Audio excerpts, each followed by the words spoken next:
시작하겠습니다. ถ้าระบบหนึ่งที่ทำให้คุณต้องฆ่าใครสักคนเพื่อจะมีชีวิตรอดคุณจะเลือกใครและถ้าคนที่คุณต้องฆ่าเป็นคนดีล่ะคุณจะยอมเป็นคนเลวไหมยินดีต้อนรับเข้าสู่ Movie with Chris นะครับวันนี้เราจะพาไปดำดิ่งสู่โลกของ Squid Game ซีซั่น3ซีซั่นสุดท้ายที่ทั้งจิตทั้งหล่อแล้วก็ขมขื่นที่สุดกับคำถามสำคัญที่อยู่เหนือความรุนแรงระบบแบบไหนที่บีบให้คนดีกลายเป็นฆาตกร날 안 죽였어. 왜 나만 살려둔 거야?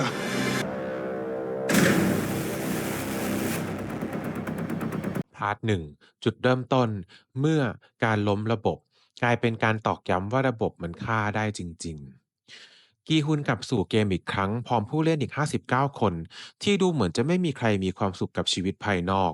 ทุกคนได้รับโอกาสในการโหวตว่าจะเล่นต่อหรือไม่และเสียงส่วนใหญ่เลือกเล่นต่อท่ามกลางความเงียบที่อึดอัดเกมยังไม่เริ่มด้วยการฆ่าแต่เริ่มด้วยความระแวงตั้งแต่ภารกิจแรกที่ทำให้แต่ละกลุ่มเลือกผู้นำโดยไม่บอกบทบาทหรือความหมายใดๆส่งผลให้ความไม่ไว้วางใจกันในกลุ่มเกิดขึ้นทันทีเสียงในห้องข่าวที่เริ่มเงียบเปลี่ยนเป็นเสียงกระซิบเสียงปรึกษา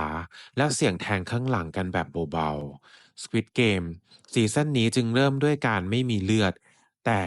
เป็นการเลือดเย็นในโลกจริงความจนความเงียบและระบบที่ไม่เหลือให้คนธรรมดายืนอยู่แล้วทำให้บางคนเลือกเกมที่น่ากลัวกว่าเพราะอย่างน้อยก็มีสิทธิชนะระบบนี้ไม่ต้องบีบคนได้ฆ่ากันแค่เปิดประตูให้เราเลือกเอง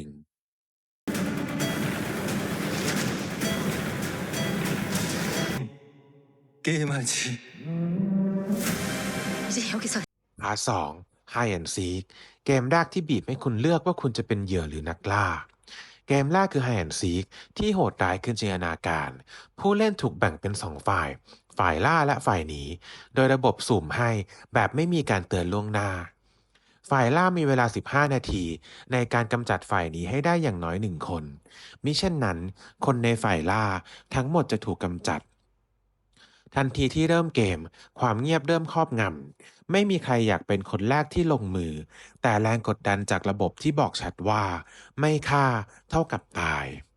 ทำให้คนคนหนึ่งเลือกแทงเพื่อนร่วมเกมจากด้านหลัง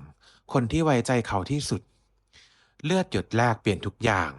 คนหนีเริ่มกลัวคนล่าเริ่มบ้าคลั่งเกมที่ไม่มีความเป็นมนุษย์หลงเหลือกลายเป็นสนามทดลองของความสิ้นหวังระบบไม่ได้สั่งให้คุณฆ่ามันแค่ตั้งกติกาแล้วโยนคุณลงไปถ้าคุณลังเลคุณก็ตายนี่คือเกมที่แยกคนเป็นเหยื่อกับนักล่าโดยใช้ความอยู่รอดเป็นเครื่องมือกล่อมจิตใจทุกคนกลายเป็นนักฆ่าได้แค่มีแรงจูงใจมากพอนี่คือเกมที่เปลี่ยนสัญชาตญาณเอาตัวรอดให้กลายเป็นใบอนุญาตฆ่าและเมื่อคนหนึ่งกล้าลงมือคนอื่นๆก็เริ่มตามเพราะในที่แบบนี้คนลังเลมักไม่รอด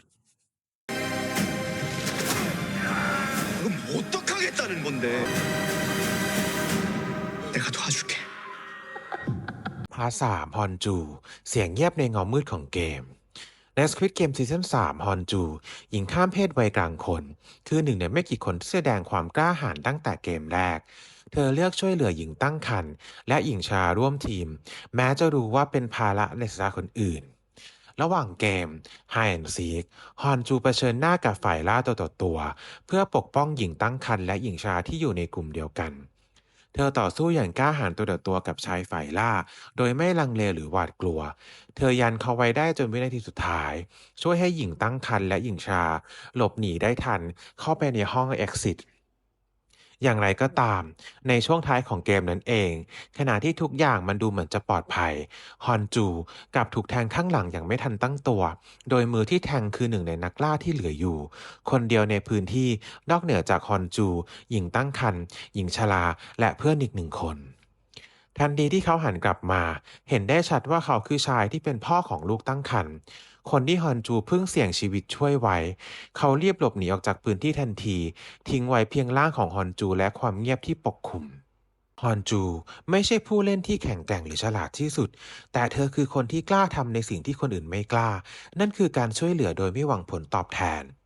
เธอจบชีวิตอย่างเงียบงันจากการปะทะกับระบบที่ไม่เห็นคุณค่าความเสียสละของเธอ นั่นทำให้เธอกลายเป็นภาพจำของศีลธรรมที่ถูกทำลายอย่างเลือดเย็นในสนามทดลองและอำนาจของความอยู่รอด 456번. 누구십니까? 꼬마입니다. พาร์ทสี่แม่กับลูกชายเมื่อรักต้องฆ่าเพื่อหยุดยั้งความเลวร้าย ในเกมที่ดูเหมือนจะใกล้ถึงจุดสิ้นสุด แม่กับลูกชายต้องมาเผชิญหน้ากันอีกครั้ง โดยลูกชายอยู่ฝ่ายนักล่า ส่วนแม่อยู่ฝ่ายหนี เมื่อสถานการณ์กำลังจะขี้ข่าย และหญิงตั้งครรภ์ใกล้จะหลุดพ้นลูกชายกลับหันอาวุธเข้าหาเธอ หวังจะกำจัดเพื่อให้เกมจบลงตามเงื่อนไขของระบบ แม่เผชิญหน้ากับลูกชายอย่างตรงไปตรงมา เมื่อเห็นว่าเขากำลังจะฆ่าหญิงตั้งครรภ์เพื่อให้ตัวเองรอด เธอพยายามเกลี้ยกล่อมเขา แต่เขาไม่ฟังและยังคงลงมือเสี้ยววินาทีแห่งความสิ้นหวัง แม่จึงตัดสินใจปิดชีพลูกชายของตัวเอง เพื่อหยุดยั้งโศกนาฏกรรม ก่อนจะทรุดลงด้วยน้ำตา ไม่มีใครพูดอะไร ไม่มีเสียงระบบ ไม่มีคำอธิบาย มีเพียงร่างของลูกชายที่นอนแน่นิ่งเคียงกัน ความรักที่ต้องแลกด้วยการฆ่าเพื่อหยุดความโหดร้ายที่มากกว่า บางครั้งความรักไม่ได้แพ้ระบบ แต่มันต้องเลือกรูปแบบที่โหดร้ายที่สุดในการปกป้องสิ่งสำคัญ แม่คนนี้ไม่ได้ฆ่าลูกเพราะเกลียด แต่เพราะเธอรู้ว่าถ้าปล่อยให้ลูกกลายเป็นฆาตกร เขาจะไม่สามารถเป็นคนเดิมได้อีก นี่คือการเสียสละที่ไม่มีใครควรต้องทำในโลกที่เรียกว่าเกม แม่คนนี้รู้ว่าถ้าเธอไม่ตัดสินใจ ลูกชายเธออาจจะต้องอยู่กับบาปไปตลอดชีวิต การตัดสินใจของเธอคือการปกป้องลูกจากการเป็นฆาตกร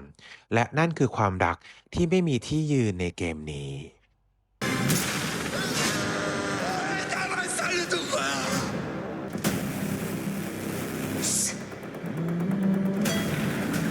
พาร์ท 5 กีฮุน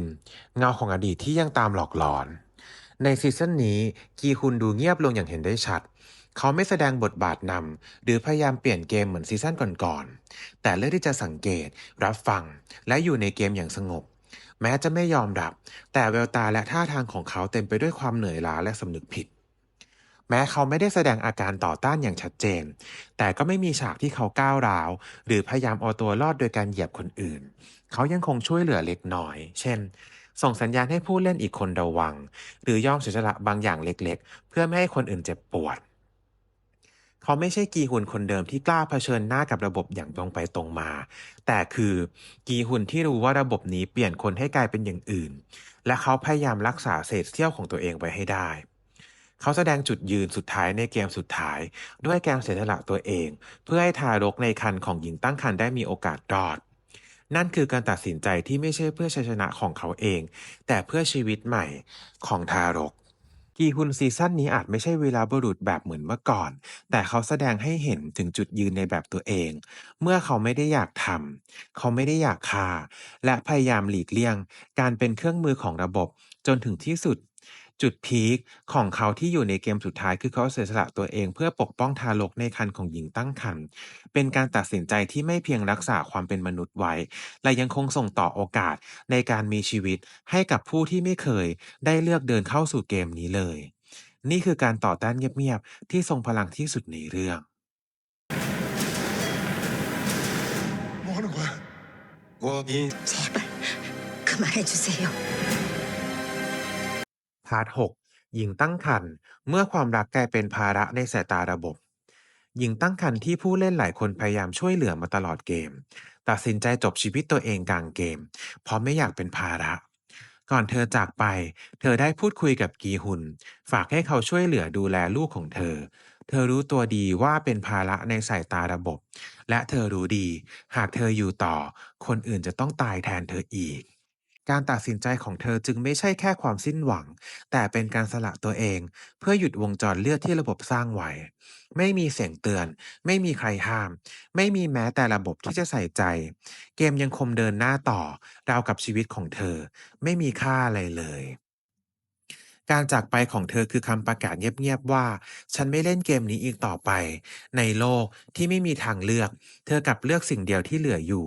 การเสียสละ เธอไม่ได้แพ้ เธอแค่ชนะระบบ ด้วยวิธีที่ระบบไม่คาดคิด ด้วยการเป็นมนุษย์ที่ยังเหลืออยู่ 여기 앉아서 죽겠다는 거야? 아, 나가자. 우리 살아야지, 준이야.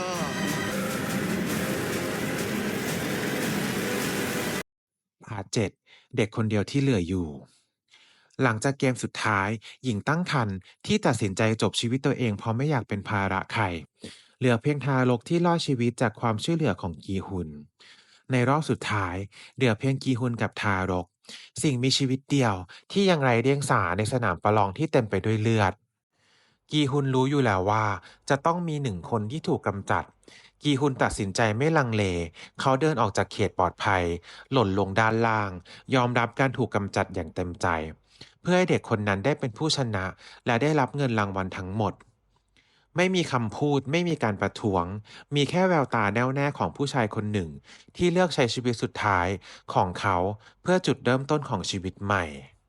เด็กคนนี้ไม่ได้ชนะเพราะเล่นเกมเก่งหรือฉลาดกว่าใคร แต่เพราะได้รับการปกป้องจากคนที่ยังเหลือความเป็นมนุษย์ กีฮุนไม่เพียงแต่มอบชีวิตให้เด็ก แต่ยังมอบศักดิ์ศรี ความหวัง และสิทธิ์ในการมีอนาคตให้กับคนรุ่นถัดไป ที่ไม่ใช่ตอนจบของเกม แต่มันคือจุดเริ่มต้นของคำถามใหม่ว่า เราจะปกป้องโลกของคนรุ่นใหม่ได้ยังไง โดยที่ไม่ต้องฆ่ากันเองอีก아직도 살아. สควิดเกม 3 ไม่ได้จบแค่เกม แต่มันทิ้งคำถามที่เราเลี่ยงไม่ได้ เรายังเหลือศีลธรรมไหม ในโลกที่บีบให้เราฆ่ากันเพื่ออยู่รอด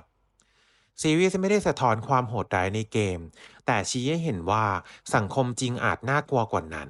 เพราะเราอาจเป็นผู้ชมที่ยืนดูความรุนแรงอย่างเงียบๆ โดยไม่ตั้งคำถาม ขอบคุณที่อยู่ด้วยกันจนจบนะครับ ฝากกดไลค์ กดแชร์ กด Subscribe และคอมเมนต์หนังที่อยากฟังการวิเคราะห์เรื่องต่อไปได้เลยครับสำหรับวันนี้ สวัสดีครับ